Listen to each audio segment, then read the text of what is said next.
Welcome to another Rules, Studies, and Information for Advanced Dungeons and Dragons.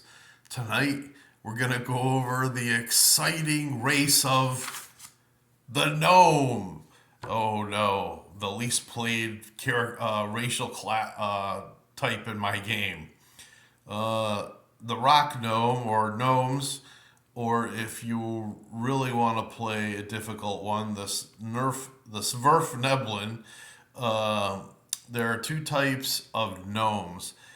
This page will cover the original gnome and not the Underdark Sverfneblin subtype. Gnomes have no racial bonuses or penalties when rolling up their statistical numbers. Gnomes are quite small, like halflings, but can have 18s on any statistic, even strength. Except for females, only 15 strength. Hey, leave that with the original writers. And if you and your group want 18 strength for women, so be it. They have the anti-magic save bonus that the same that halflings and dwarves have. So in other words, you're going to have an automatic +1 through +5 on your magic saving throws against things that are trying to hurt you. Gnomes can see in the dark as dwarves, so infravision from their infravision, so 60 feet. Gnomes add +1 when attacking kobolds and goblins. Um, to them, that's their racial enemy. Giants and the like have a -4 to strike them due to their small size.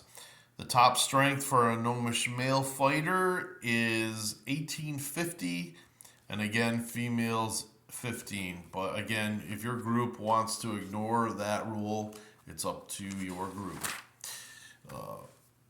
Let's see here. All right. Gnomes are excellent at illusionary magic, one of their preferred classes. Campaign note again, halflings and gnomes are played the least at my table. The reason for this is that they cannot continue to level upwards in most cases. The solution to this, of course, again, your group can do whatever they want. You can ignore the rule and let them level up, or you can follow the rules and unearth arcana that Gary set down.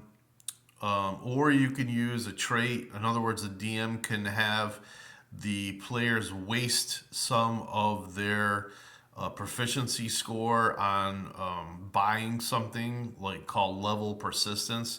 So it's sort of a little bit of a sacrifice.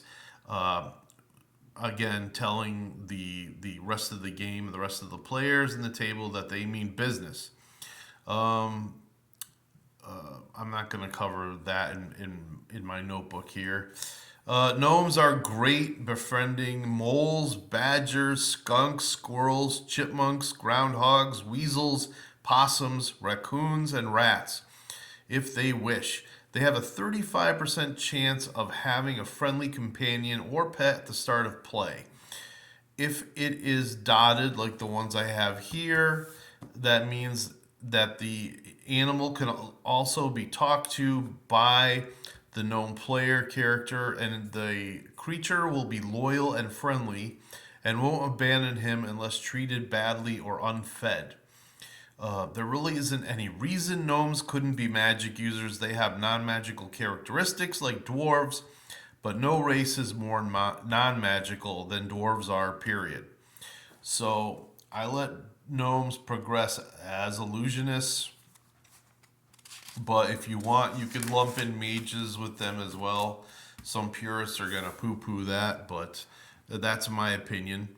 Playing the game long enough, you're happy if any of your players that sit down at the table and roll up somebody different every now and then. A lot of them settle for the half orc or a human or an elven fighter, thief, or wizard or whatever. It's fine.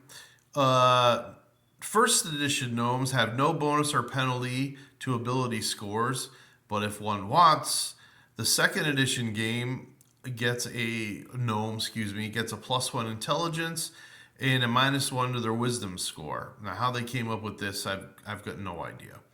If your gnomish player selects this, they can either take the 20% chance of magic item failure for general magic items and magic items not of their own class, or not. You'll have to read that section in the second edition player's handbook if you have one.